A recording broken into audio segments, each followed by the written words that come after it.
안녕하세요. 저는 시골에서 나고 자라 지금은 도시에서 살고 있는 33살 여자입니다. 저희 엄마와 아빠는 시골에서 어릴 적부터 농사를 짓고 살아오셨습니다. 제가 많이 어릴 적에는 농사터를 잡고 하느라 형편이 힘든 적도 있었지만 그래도 제가 초등학교 들어가서부터는 저랑 제 동생을 한치의 부족함도 없이 키워주셨습니다. 그렇게 차차 저희 집은 상황이 계속 좋게 흘러가게 되었습니다. 그런 부모님을 보고 자라면서 저 또한 시골 학교에서 공부의 끈을 놓지 않은 저는 결국 서울대에 입학하게 되었고 서울대로 가면서 자연스럽게 상경하게 되었습니다. 저와 제 동생이 하고 싶은 것을 마음껏 해주셨고 부족함 없이 키워주셨기 때문에 지금의 저와 제 동생이 있다고 생각합니다. 흔히 저희 집이 농사를 짓는다고 하면 대부분 놀라는 반응일 정도였으니까요. 사람들이 농사를 하면 흔히 살기 어려운가 보다 하고 생각하실 수 있는데 어떤 농사를 어떻게 얼마나 짓느냐에 따라서 수익이 천차만별이거든요. 저희 사연을 듣는 분들은 아마 깜짝 놀라실지도 모르겠습니다. 제 사연은 지금은 버려버린 남편과 만난 이야기부터 시작해야겠네요. 저는 남편과 직장 동료의 소개로 만나게 되었습니다. 저도 대기업에서 일하고 있던지라 직장 동료가 소개시켜준 사람도 다른 대기업에서 일하는 사람이었죠. 소개로 만난 남편은 명석한 두뇌를 가진 똑부러지는 사람이었습니다. 그런 지능을 가졌지만 말을 너무 직설적으로 한다는 단점이 있었죠. 싫은 것을 잘 숨기지 못한달까요? 좋은 것도 대신 잘 못 숨겼고 저를 정말 좋아하는 게 눈에 보이는 사람이었습니다. 저는 그 모습이 되려 순수해 보였고 그렇게 남편과 연애하고 1년 만에 결혼을 하게 되었습니다. 남편의 집안은 부유하지도 않고 못 살지도 않는 딱 그 평범한 수준이었습니다. 다만 시골에서는 한 번도 살아보지 않았죠.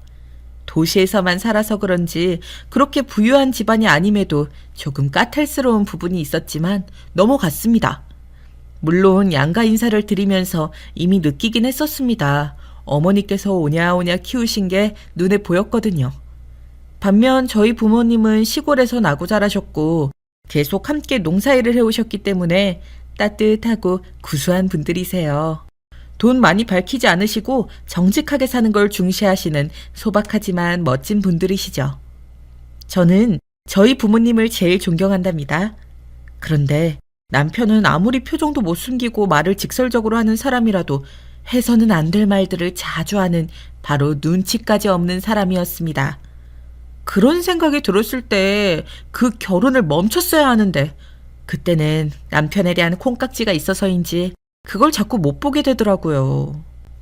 저와 남편은 서울에서 일하기 때문에 집도 서울에 어렵게 구했고 넓지는 않지만 그래도 투룸에 새로 인테리어 공사를 한 빌라를 운 좋게 구해서 신혼집으로 살게 되었습니다. 결혼을 하자 더욱 얼굴 보기가 힘들어진 친정엄마가 저를 보시겠다고 주말에 올라오신 날이었습니다. 주말에는 아침 늦게까지 늦잠을 자는 남편을 뒤로하고 먼 길 올라오신 엄마를 반갑게 맞이해드렸죠. 진작 제가 내려갔어야 하는데 결혼하고 6개월 동안 이것저것 정리하고 가까운 시댁에서 자꾸 가족 행사다 뭐다 하면서 괴롭히는 바람에 정작 친정에는 가지 못해서 마음에 계속 걸려하고 있었습니다. 아우, 내가 내려갔어야 되는데 먼 길 올라오게 해서 미안해요, 엄마. 보고 싶었어요. 잘 지내셨어요? 아픈 곳은 없었고요? 에이, 뭐 하러 바쁜 애 보고 내려오라고 하노? 내가 올라오면 되는걸. 간만에 기차 여행하는 것 같고 좋더만 뭘. 김서방은 해가 중천인데 아직도 자나? 내가 엄마 왔다고 깨워보려고 했는데 잠이 취해서 꼼짝을 못하네. 3일 내내 야근해서 밤 11시쯤 들어왔거든요. 회사가 월 초에 이렇게 결산을 하는 회사라서 그 주 주말에는 이렇게 늦게까지 자요. 에휴, 오늘도 못 일어나네. 그래도 점심 먹을 때쯤엔 항상 일어나더라고요. 귀신같이. 놔둬라. 우리 김서방이 많이 피곤한가 보네. 하긴 3일 동안 밤 11시까지 일했으면 말 다 했지 뭐. 그래, 음식 냄새 맡으면 자다가도 벌떡 일어나는 기라. 점심때 깨우면 되겠구나. 신경 쓰지 마라. 난 괜찮으니까. 맞아요, 엄마. 어디 아픈 데는 없고? 요즘 농사는 어때요? 아픈 데 없다. 너무 건강해서 문제라니까. 요즘 농사 뭐 맨날 똑같지 뭐. 그냥 하던 대로 한다. 그게 맞는 거고. 꼼수 부리면 다 탈이 나고 티가 나는 정직한 농사일이니까 그래도 확정한 농사가 잘 돼서 이번엔 사람들한테 더 넉넉하게 챙겨줄 수 있겠어. 그래서 좋지? 역시 우리 엄마랑 아빠는 농사의 신이라니까요. 오랜만에 친정엄마랑 이런저런 수다도 떨며 회포를 풀고 있다 보니 시간은 어느덧 오전 11시 반이 되었더라고요. 그래서 먼 길 오신 엄마는 잠시 쉬시도록 하고 오랜만에 제가 솜씨발이를 해서 맛있게 한상 푸짐하게 차렸습니다. 아니나 다를까 맛있는 냄새가 나니까 귀신같이 알아차리고 남편이 입맛을 다시며 일어나더라고요. 여보, 맛있는 냄새 나네. 맛있겠다. 오늘 점심은 뭐야? 정신없이 자고 일어났네. 아이고 김서방 잘 잤는가? 장모님, 여긴 어떻게?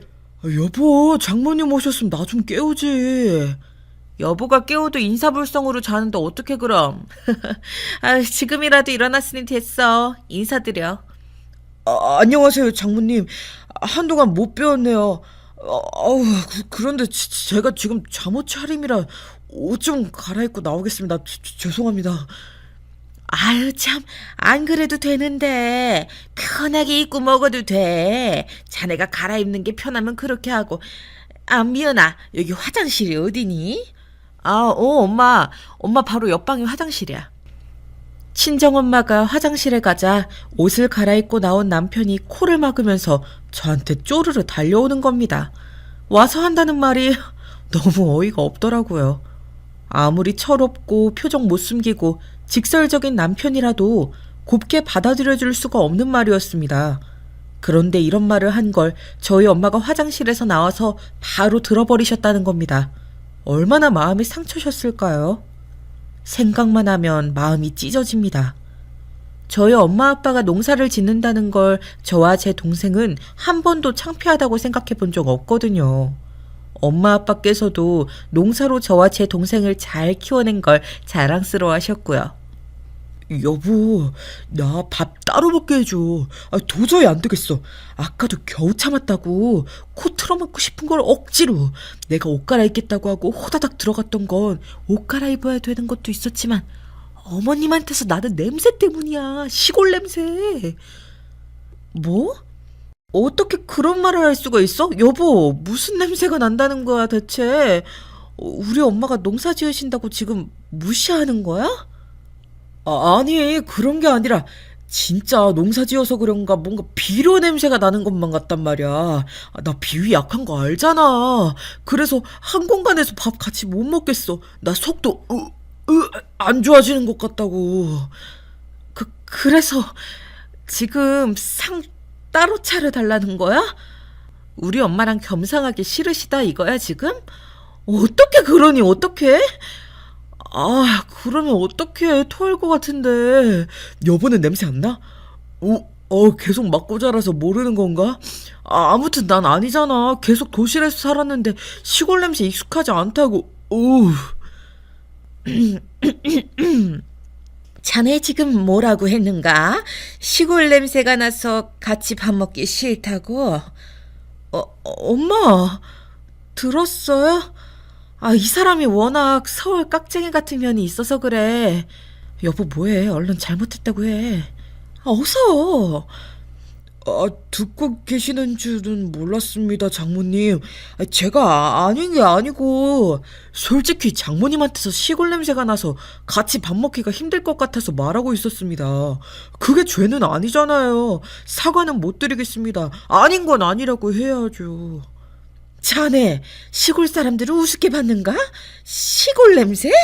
참 그런 소리 살다 처음 들어보네. 자네가 그렇게 우습게 볼 사람들이 아니라는 거 내가 보여주겠네.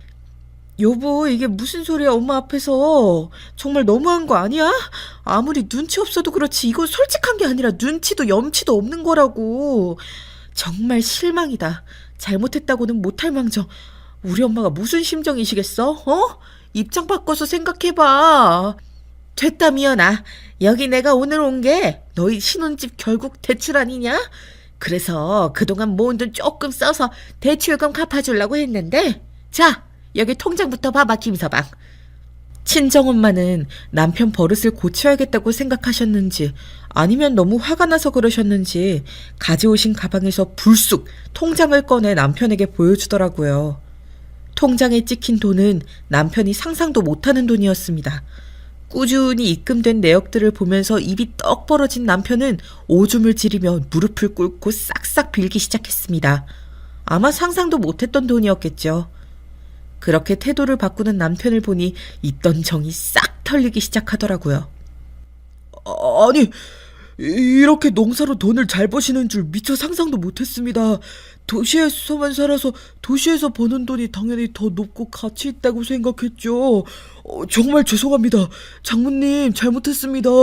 저 같은 월급쟁이는 절대 못 버는 돈이 들어있네요. 자네, 이렇게 바로 태세 전환할 줄 나는 알았네. 자, 이것도 지금 통장 정리 다 안 한 통장이야. 지금 잔고는 요즘 세상이 좋아서 폰으로 확인할 수 있지. 여기 봐, 여기. 찍힌 돈 바로 일치할 수도 있고. 그런데 자네가 다 망쳤네. 장모님, 정말 잘못했습니다. 시골 사람들이라고 무시한 거, 시골 냄새 난다고 한 거, 바로 사과 안 드린 것도 정말 잘못했습니다. 저 그 대출금 갚으려면 10년, 아니 20년 넘게 안 쓰고 모아도 힘듭니다. 그런데 장모님께서 이렇게 대뜸 갚아주실 능력이 있으신지 몰랐습니다. 왜 결혼 전엔 말씀 안 해주시고. 지금 그런 말이 나와, 여보? 정말 여보는 안 되겠다. 이렇게 받는 게 당연한 건 아니잖아. 내가 반대했어. 엄마는 주신다고 했는데 우리 힘으로 사는 게 맞는 거잖아. 원래 신혼집 남자 쪽에서 해오는 건데 그럴 능력도 형편도 안 된다고 해서 내가 모은 돈에 당신 대출로 돈 넣어서 이 집 구한 거잖아. 부족한 건 또 내가 대출 받았고. 모자란 김서방네 형편 잘 알고 있었지만 우리가 그 돈 해주면서 생색내고 그러면 사돈께서도 불편하실 것 같고 또 자립하는 게 나쁜 것도 아니고 우리 미연이가 하도 말려서 그동안에 참고 있었네. 그런데 자네가 이렇게 우리를 무시하는 줄 몰랐을 때 이야기지. 이렇게 시골 사람들 시골 냄새 난다고 무시하는 자네에게 공짜 돈은 없을 것에 더불어 우리 딸 너무 아까워서 이걸 어떡하지? 장모님, 제가 생각이 짧았습니다. 죄송해요. 한 번만 봐주시면 그런 이야기 입 밖으로 내지 않겠습니다. 정말입니다. 믿어주세요. 자네는 기본적으로 표정도 숨길 줄 모르는 철부지 어린애잖아. 그런 자네가 근본적으로 바뀔 기미가 보이지 않는데 내가 어떻게 믿고 우리 귀한 딸과 계속 살 기회를 줄 수 있겠나? 미연아, 짐 싸라. 다니는 회사 바로 앞에 호텔에서 일단은 살자.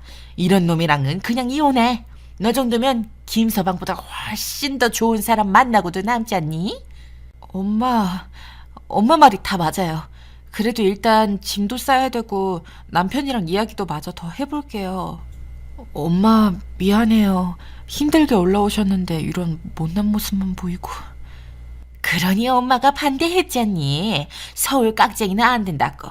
네가 좋다고 김서방이랑 살겠다 그래서 내가 더 반대하려다 말았는데 그거 이제 와서 후회가 되는구나. 그럼 엄마 먼저 호텔 가 있을 테니까 짐 싸서 와. 알겠어요, 엄마. 먼저 가 계세요. 택시 불러드릴게요. 저는 저희 엄마가 호텔까지 타고 가실 택시를 불러드렸습니다. 그리고 어안이 벙벙해져서 어쩔 줄 몰라 하는 남편을 뒤로하고 엄마를 1층까지 모셔다 드렸죠. 엘리베이터 안에서 엄마가 정말 진지하게 이혼을 생각해보라고 하시더라고요. 제가 뭐가 부족해서 이런 남편을 참고 살아야 하냐면서 말이죠. 사실은 이거 말고도 남편과 시부모님이 저희 집을 무시했던 적이 한두 번이 아니었던 건 사실이었기에 저도 엄마 말씀을 새겨들을 수밖에 없었습니다. 엄마를 배웅해드리고 다시 올라가는 길, 마음을 다잡으며 저도 이번엔 좀 세게 나가야겠다고 결심했습니다. 다른 건 몰라도 저희 엄마한테 통장 잔고를 보기 전에는 사과조차 안 하려고 했던 남편에게 치가 떨리더라고요. 여보, 왔어? 내 마음 알지? 장모님께 잘 말씀드려줘. 우리 대출금 이자도 그렇고 한두 푼이 아닌데 충분히 친정에서 해줄 수 있는 돈이었으면 진작에 부탁드렸지. 여보는 그런 걸 나랑 상의했어야지. 왜 혼자 안 받겠다고 결정한 거야, 어? 여보, 우리 진지하게 이야기 좀 해. 말이 나와서 말인데 여보가 결혼할 때 나한테 뭐라고 했었는지 잊었어? 무슨 말? 지금 이것보다 더 중요한 게 있어? 우리 신혼집 대출금이 없어지게 생겼잖아. 설마 장모님한테 안 받겠다고 한 건 아니지? 아니, 난 그것보다 이게 더 중요해. 내가 우리 엄마 아빠 농사일 하시는 거 제일 존경한다고 했던 말 기억해? 그런데 뭐? 시골 냄새? 그럼 그 상견례 때는 어떻게 참은 건데? 말해봐. 말해보라고. 아니 그건 우리 엄마가 시골 분들이라 시골 냄새 나는 건 당연할 거라고 미리 그런 티 내지 말라고 하도 주의를 주셔서 꾹꾹 참았던 거야. 그리고 고급 식당이었으니까 식당 내에 기본적으로 냄새도 잘 빠지게 해놓고 향기롭게 방향제도 두니까 그나마 참을 수 있었어.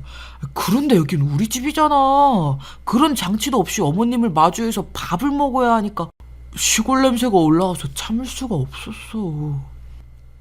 끝까지 시골 냄새, 시골 냄새. 대체 그 시골 냄새가 뭔데?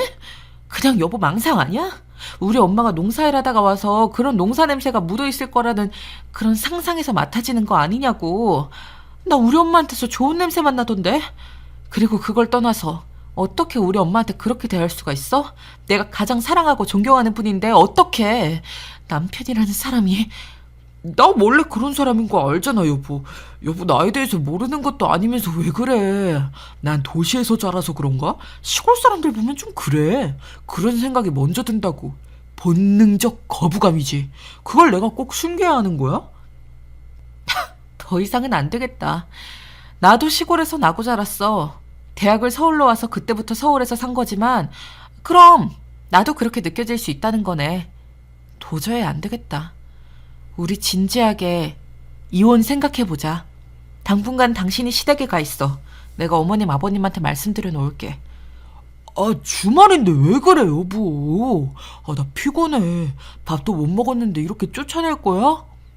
응. 꼴도 보기 싫으니까 나가줄래? 짐은 대충 싸서 택배로 보내줄게. 저는 남편을 그대로 내쫓았고 번호키의 건전지를 그 즉시 빼버렸습니다. 걸쇠로 이중잠금을 해서 남편이 못 들어오게 했죠. 비밀번호를 입력해도 당장 집에 들어올 수 없는 상태가 되었습니다. 남편은 계속 발악을 하면서 자기가 뭘 잘못했냐고 하다가 제가 아무런 대꾸도 하지 않자 혼자서 씩씩대더니 밥을 먹으러 가는 것 같더라고요.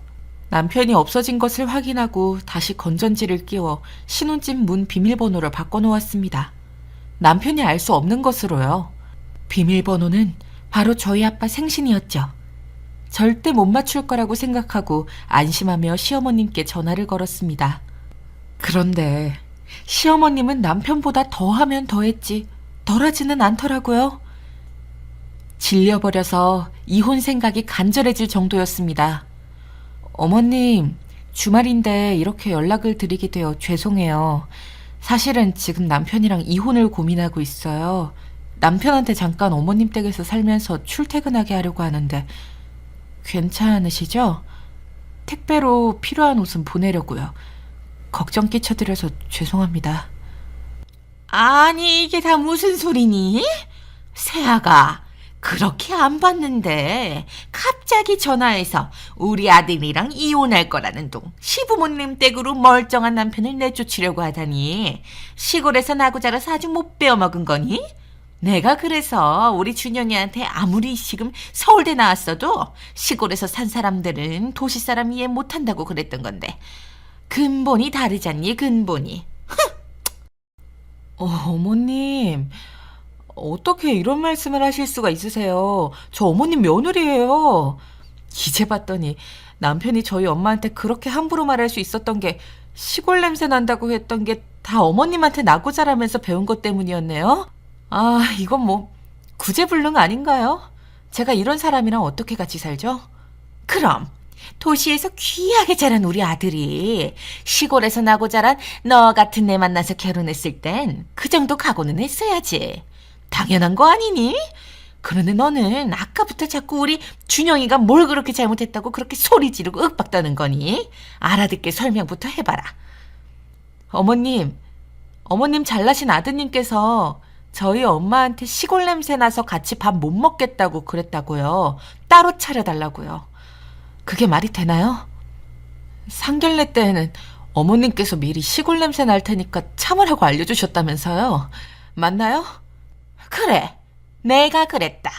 그래서 잘 넘어갔잖니. 사실 네가 지금 서울대 나와서 대기업 다니는 거 빼고는 뭐 볼 게 있니? 벌이도 우리 준영이보다 못하고 물론 모은 돈은 우리 준영이보다 많았다는 얘기는 들었지만 결국 시골 출신이잖니?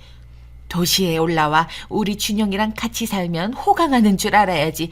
애 낳으면 적어도 도시 출신이 되는 거잖니. 우리 준영이 얼마나 애지중지 키운 줄 알아? 아, 정말 정 떨어지네요. 그 어머니의 그 아들이란 말이 딱 이럴 때 쓰는 거였네요. 우리 엄마는 정말 선견지명도 좋아. 어머님께서 이렇게 저급하신 생각을 가진 분이신 줄 몰랐습니다. 아니, 그동안 보기 싫어서 애써 외면해왔는지도 모르겠어요. 이제야 정신이 드네요. 더는 번복 안 하겠습니다. 남편이랑 이혼할게요. 어머, 이런 발칙한 게 다 있어? 시어머니한테 이혼을 말해? 너 이혼하면 우리 준영이만한 사람 만날 수 있을 것 같냐? 시골 출신의 이혼녀 딱지 붙으면 앞으로 어떻게 살라고? 하여간 천박하고 성질급하긴 시골 출신답네. 시골 출신다워. 저한테 하신 말씀이 고작 시골 출신이라서 그렇다는 것밖에 없으세요? 어머님, 양심이 있으셔야죠. 그동안 남편이 왜 이렇게 눈치가 없고 감정도 안 숨기고 쓸데없이 솔직해서 버릇이 나쁜가 했더니 다 어머님을 쏙 빼닮아서 그런 거였네요. 이런 남편이랑 평생을 사느니 차라리 혼자 늙어 죽겠습니다. 그게 속 편하겠네요. 얘 좀 봐라. 아주 못된 말만 골라하네. 지 남편을 저렇게 욕해? 참나. 네가 평소에 우리 아들한테 어떻게 했을지가 아주 훤히 보인다. 그래, 마음대로 해라. 네, 어머님. 그러니까 남편이 가면 귀한 아들이니까 따신 밥 해 먹이시고 매일 출퇴근 잘 챙겨주세요. 저는 이제 그만하려니까요. 시어머니와의 더 이상의 통화는 아무 소용도 없을 것 같아서 그 말을 끝으로 뚝 끊어버렸습니다. 아무리 생각해도 결혼 후 6개월을 달려온 게 아까워서 계속 살기에는 남편과 시어머니의 시골 사람들에 대한 무시 때문에 제대로 살 수 없을 것 같다는 생각이 들었습니다. 그래서 저는 엄마를 모시러 호텔로 갔습니다. 저도 졸업 후 대기업에서 오래 일하면서 제 힘으로 차도 사고 집 살 때 보탤 수 있을 만큼 돈도 모았고 한번 다녀왔다고 해서 앞으로 새로 좋은 사람 못 만나리라는 것도 없더라고요. 친정엄마께서 해주셨던 말씀을 조금이라도 일찍 새겨듣고 결혼을 하지 않았다면 어땠을까요?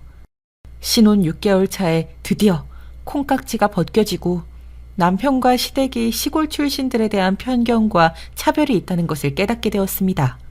저도 그동안 얼마나 우습게 봐왔던 것일까요? 안 그런 척하면서 은근히 깔보셨던 걸 애써 무시해왔던 제가 너무 바보 같고 한심하게 느껴졌습니다. 저희 엄마에게까지 그러는 걸 보고는 이제 정신이 확 들었던 거죠.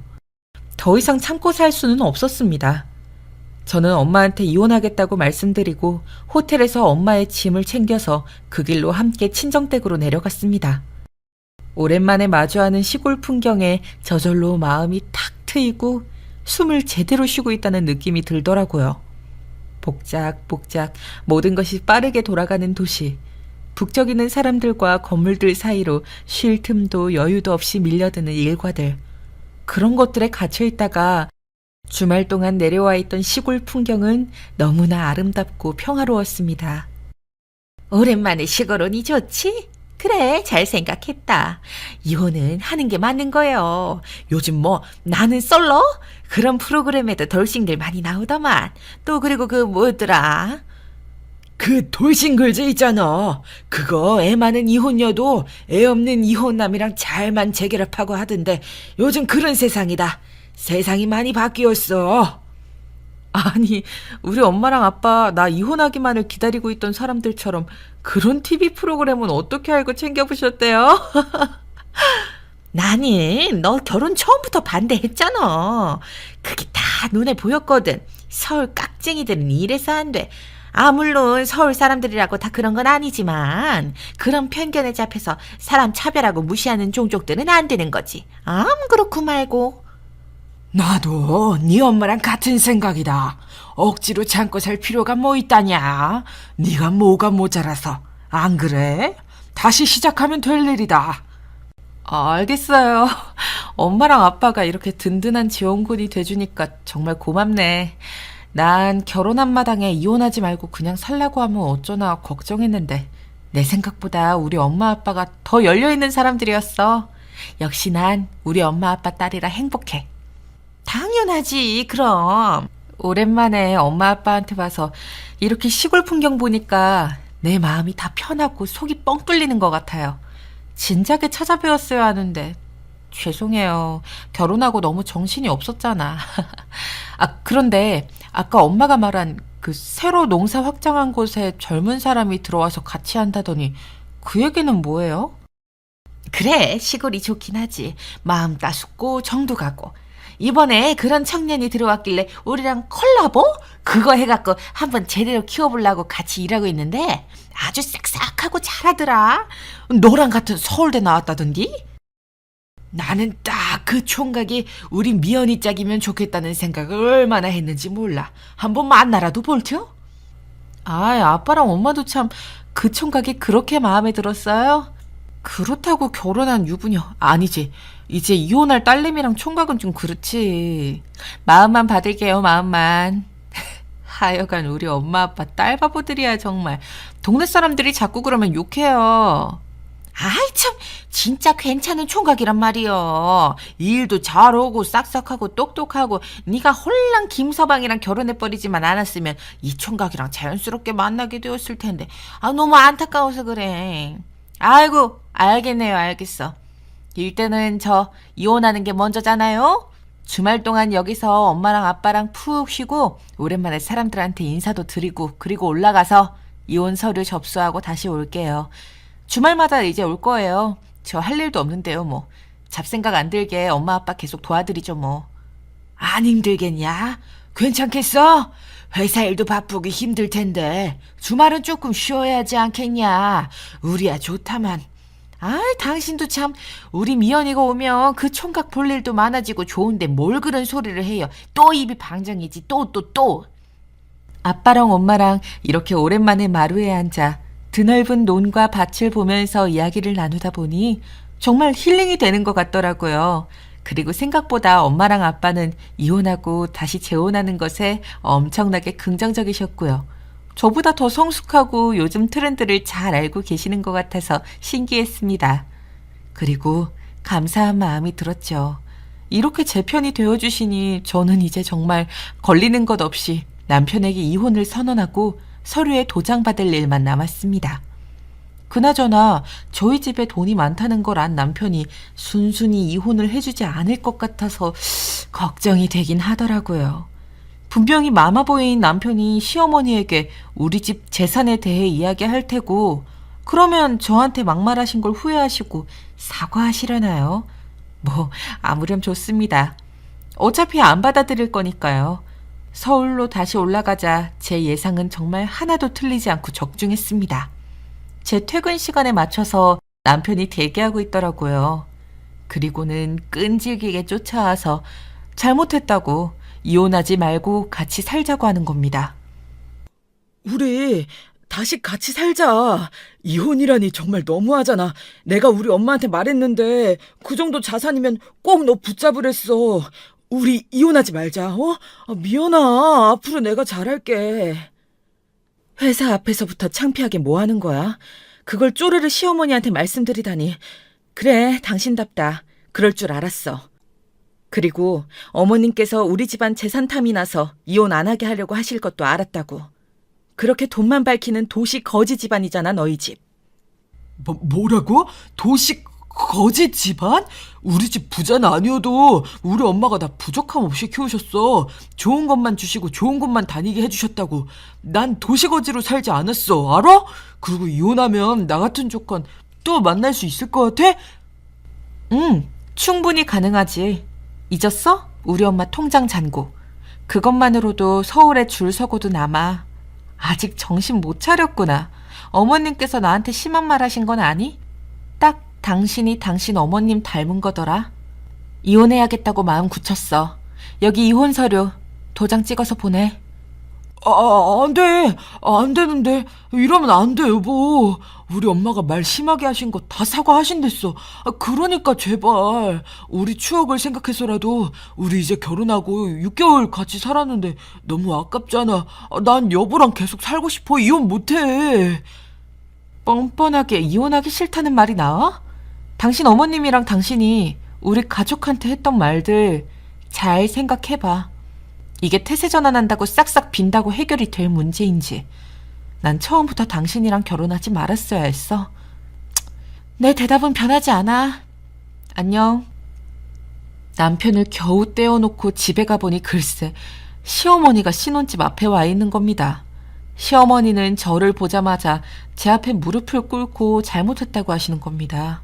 제발 남편이랑 이혼은 하지 말아달라고 자신이 경솔했다면서 말이죠. 저는 남편과 시어머니의 행동과 말에 기가 차더라고요. 지난주에 저한테 시골 냄새 난다고, 시골 출신이라고 천박하다며 무시했던 고귀하신 분께서 무릎을 꿇고 그러는 모습을 보고 있자니 참 우스웠습니다. 내가 지난주에는 생각이 짧았다. 진심이 아니었어. 며느리한테 아무리 화가 나도 그런 말을 하면 안 되는 거였는데. 우리 준영이한테 이야기 들었다. 준영이가 잘못했더구나. 나도 미안하다. 네가 넓은 마음으로 용서 좀 해주면 안 되겠니? 저희 엄마 통장 잔고 보고 눈이 뒤집히신 건 아니고요. 어떻게 양심도 없이 그 얘기는 쏙 빼놓고 이야기하세요? 맞아요. 준영 씨 대출금 갚을 능력 없는 거 너무 잘 알죠. 그 돈 때문에 지금 제 앞에서 구걸하시는 거예요? 고귀한 도시 사람이시라면서요?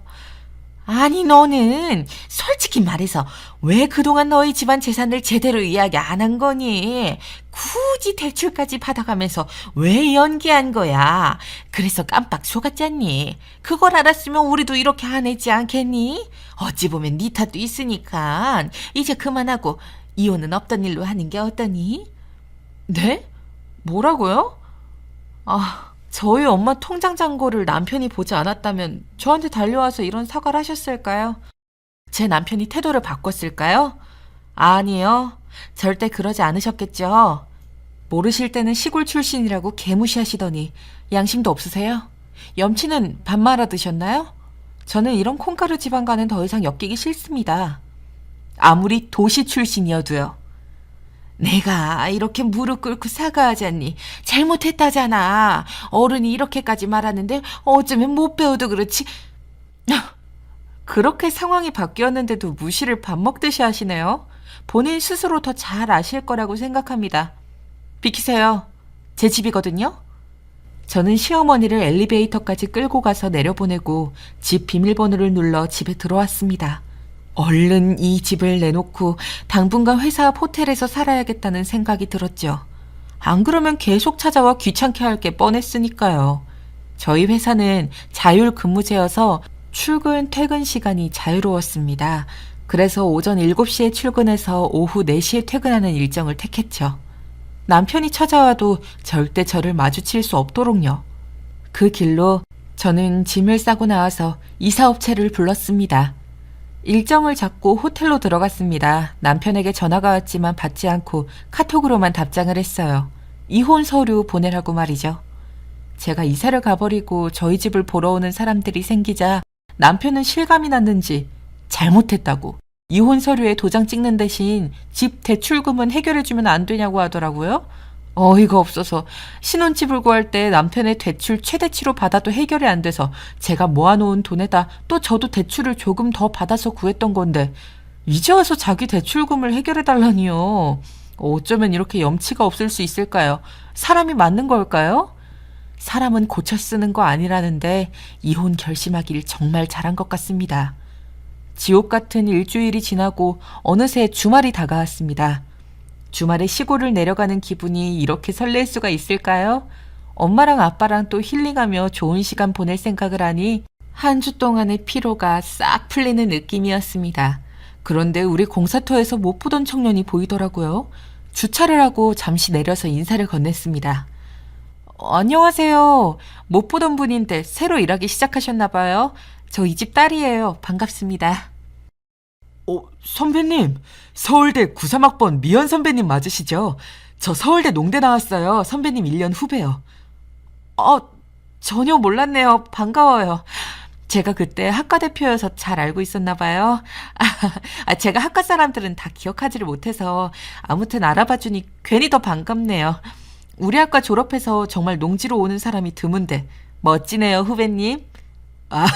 선배님께서 그렇게 말씀해 주시니까 쑥스럽네요. 저 농대에 있다가 로봇에 관심이 생겨서 카이스트로 편입했었어요. 카이스트에서 로봇 박사과정하고 본격적으로 농업 분야 창업하려고 여기서 일하는 경험 쌓고 있었던 거였는데 이렇게 우연히 선배님을 뵙게 되다니 정말 너무 좋네요. 꿈 같아요. 저 좀 꼬집어 주실래요? 네? 무슨 꿈 같기까지야. 재밌네요. 어떻게 제가 꼬집어 드리겠어요. 우리 부모님과 함께 일하고 있다니. 우연이고 참 반가워요. 주말인데도 열심히 연구하다니 분명 잘 될 거라고 생각해요. 응원할게요. 감사합니다, 선배님. 선배님은 저 기억 못 하실 거라고는 생각했지만 저는 아니에요. 선배님을 어떻게 잊을 수 있겠어요. 그렇게 반짝반짝 빛나는 사람을. 저 선배님 짝사랑해 왔거든요. 그래서 꿈 같다고 했던 거였어요. 혹시 주말인데 시간 괜찮으시면 맛있는 거 먹으러 가실래요? 그게 정말이에요? 전혀 몰랐어서 조금 당황스럽기도 하고.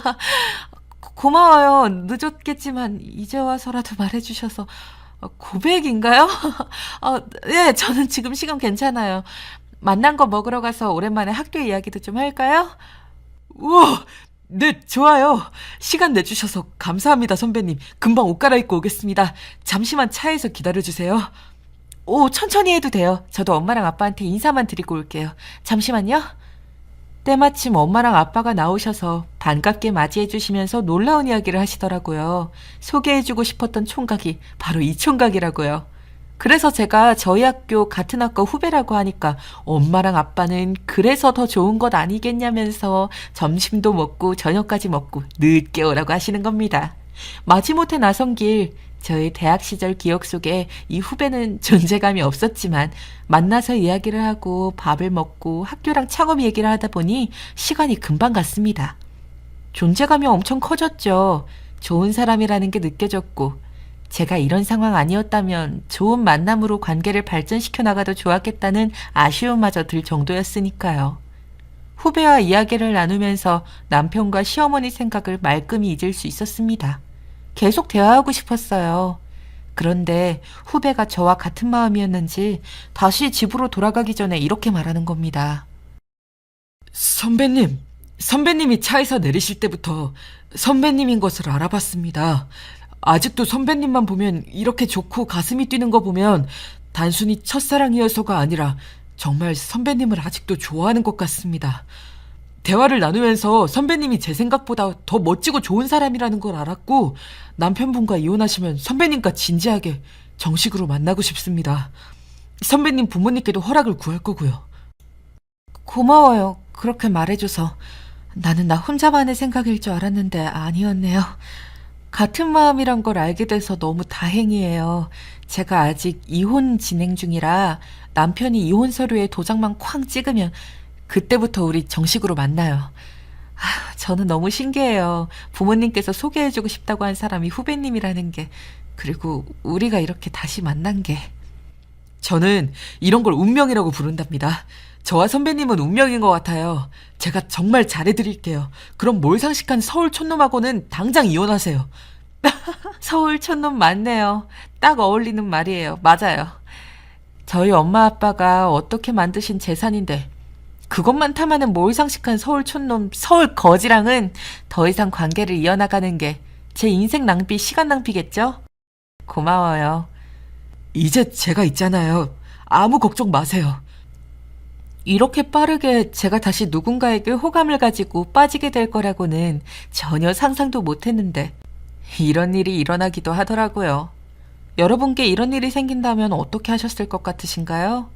물론 너무 빠르다는 생각도 했었지만, 그래서 조금 자제해야겠다는 생각도 했었지만, 집에 가자마자 저는 머리털 나고 저희 엄마와 아빠가 이렇게까지 기뻐하시는 모습은 정말 처음 봤습니다. 제가 그 총각과 지금까지 같이 있었다고 하니까 한박 웃음을 지으시면서 반겨주시는 겁니다. 이제는 걱정 없다면서요. 부모님한테 들은 제 후배는 더 멋지고 괜찮은 사람이더라고요. 로봇 공학자로 발명한 로봇도 있고 대기업에서 협업 제안도 많이 들어오는데 외국 기업이랑 정부랑 손잡고 본격적으로 농가를 살리기 위한 프로젝트를 진행하는 중이었습니다. 그걸로 창업할 계획이었고요. 실제로 사람들에게도 싹싹하게 잘 대하고 인간적이고 열심히 하는 성실한 청년으로 소문이 나 있었고요. 하루 이야기해본 저도 이렇게 호감을 가지게 되었는데 어찌 보면 다른 사람들도 좋게 보는 건 너무나 당연한 일일지도 모르겠습니다. 지금은 제 남자친구가 되었고 남편과는 이혼에 성공했습니다. 저희 남자친구 자랑을 너무 했나요? 전 남편과 너무나 다른 사람이고 비교도 안 되게 멋진 사람이라서 저도 모르게 팔불출처럼 늘어놓았네요.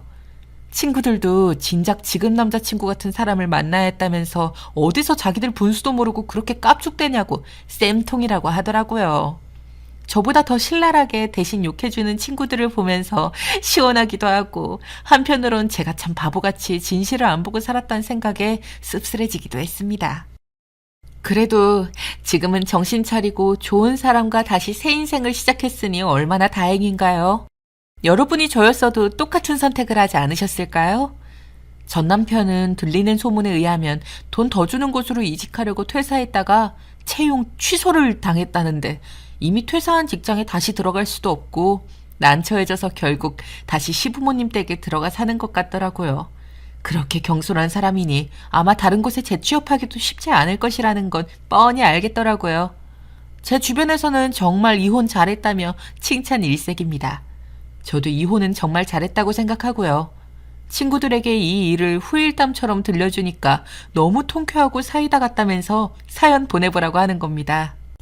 그래서 이렇게 사연 들어주시는 여러분께서도 대리만족으로 통쾌하고 시원한 하루 보내시라고 기쁘고 좋은 마음으로 사연을 썼습니다. 지금은 이혼을 하고 후련한 마음으로 남자친구와 주말마다 만나서 데이트를 하고 있습니다. 저도 사실은 대기업에서 사내 벤처 창업을 지원해주는 일을 하고 있는데 꼭 서울에서 살지 않고 가까운 지사로 옮겨서 남자친구와 부모님을 더 자주 볼 수 있는 곳에서 일하려고 회사에 신청을 해둔 상황입니다. 얼른 이쪽으로 발령이 나면 좋겠네요. 그러면 더 가까이에서 행복한 시간을 자주 보낼 수 있을 테니까요. 상상만으로도 미소가 지어집니다. 여러분, 이런 게 바로 행복이 아닐까요? 그에 비해 시부모님과 전 남편을 생각하면 한숨부터 나왔던 지난 날들이 대비되더라고요. 지금도 여전히 시부모님은 전 남편을 아직도 오냐오냐 키우려고 하시겠죠? 언제까지 그렇게 키워주실 수 있을까요? 전 남편은 재혼은 할 수 없을 겁니다. 지금은 백수에 다른 회사 들어가기도 힘든 상태이니까요.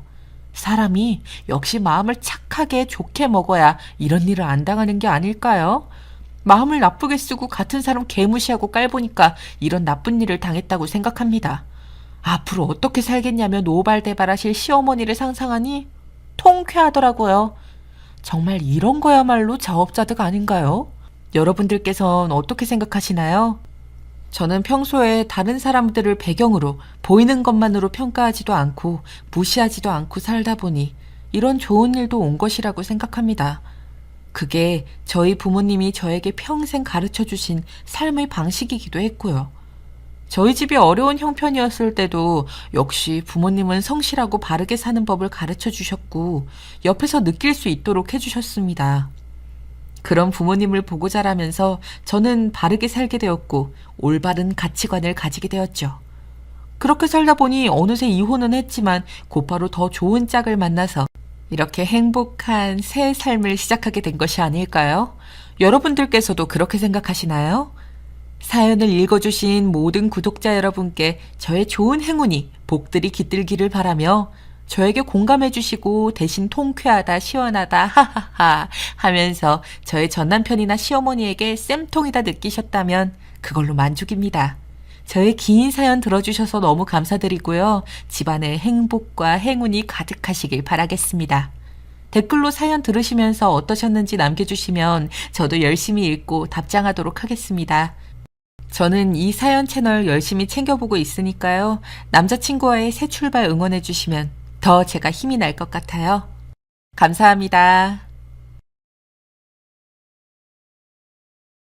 여러분은 지극히 황당하고 어처구니 없는 일을 당하시면 어떤 반응을 보이시나요?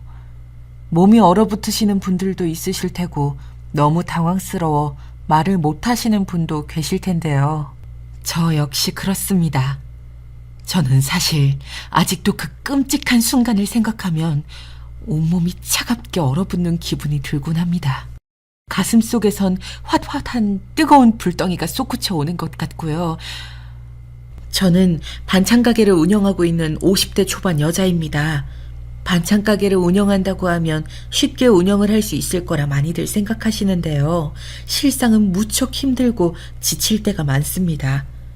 그럼에도 두 딸들이 저를 도와주고 있어 다행인데요.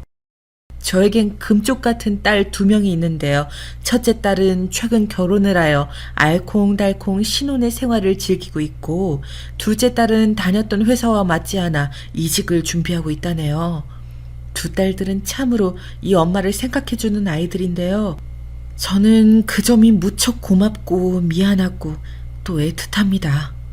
아이들이 자라날 때 남편의 사업이 망해 빚쟁이들에게 쫓겨다녀야 하는 형편이었거든요.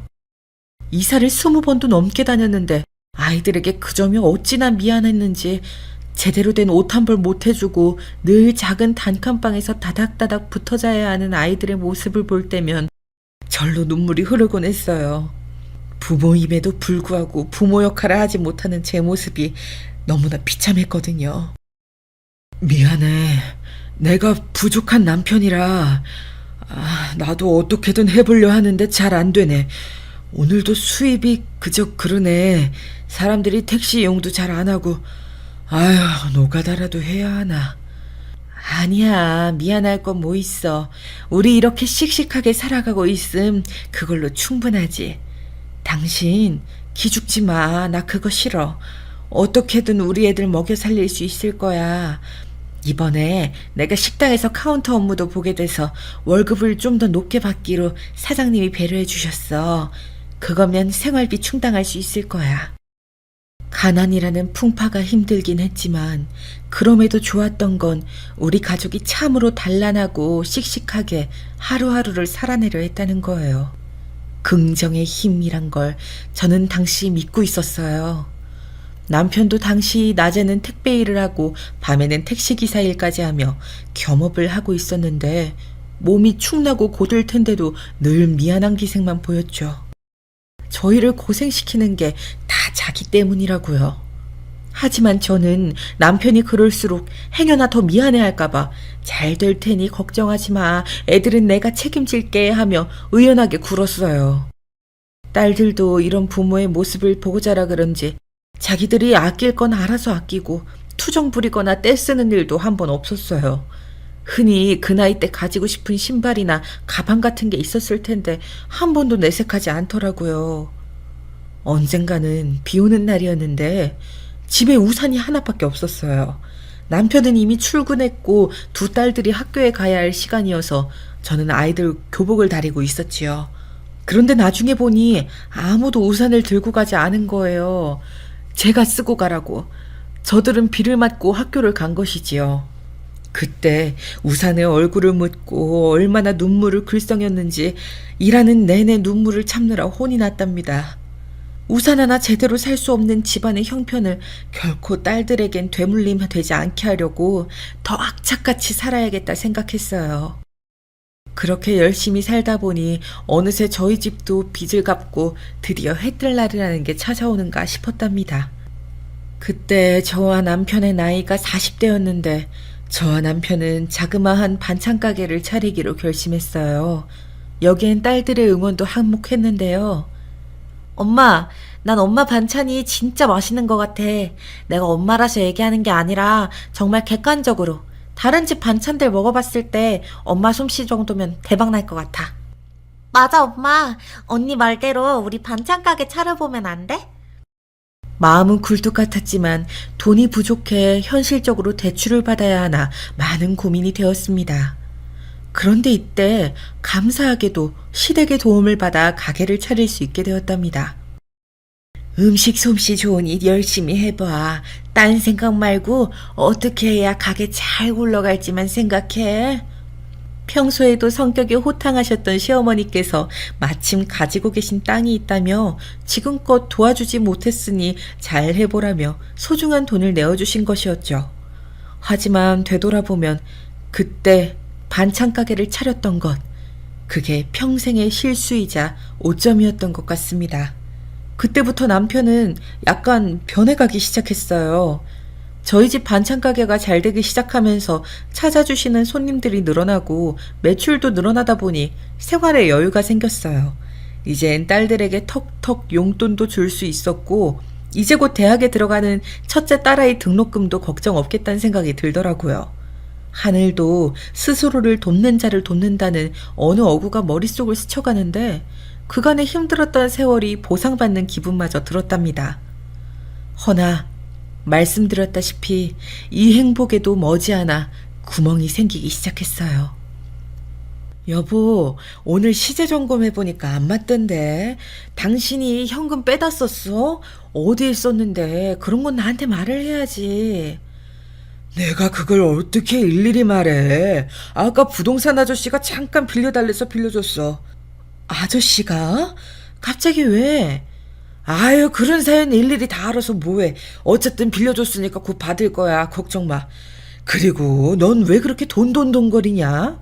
이제 벌 만큼 벌었는데 고만 돈에 집착해라. 먹고 살만하면 됐지.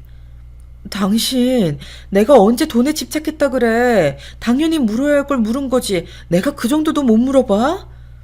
남편의 말투는 어딘지 퉁명스러웠고 뭔가 제게 거짓말을 하는 것처럼 제 눈동자를 제대로 쳐다보질 못했어요. 그렇게 남편의 거짓말이 한두 개씩 늘어갈 때마다 제 속은 타들어갔어요. 이 인간이 헛길로 빠진 건 아닐지 오만 가지 걱정과 불안에 잠을 못 이뤘지 뭐예요. 그러다 제가 이 인간이 어떤 길로 향하고 있었는진 머지않아 빠른 시일 내에 알게 되었습니다.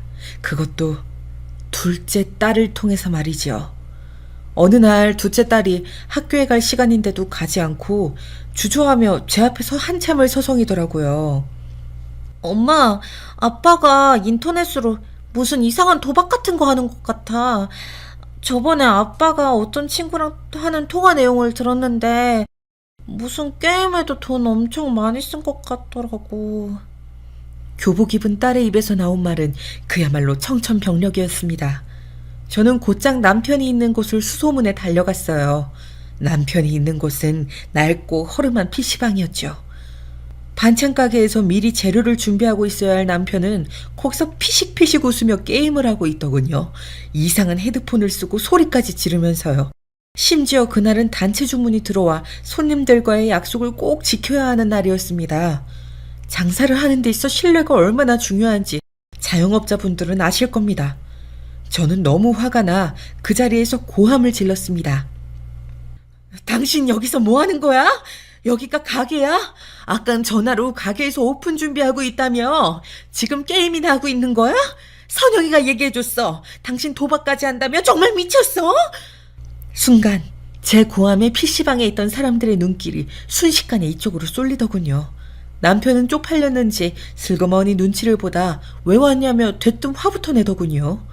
그러면서 무릎 꿇고 싹싹 빌 줄 알았던 이놈의 남편이 적반하장으로 굴기 시작했어요. 아니, 게임 좀 할 수 있지. 나는 뭐 여가 시간도 못 갔냐? 뭘 여기까지 쫓아와서 감시하고 있어, 소름 끼치게. 소름이라고?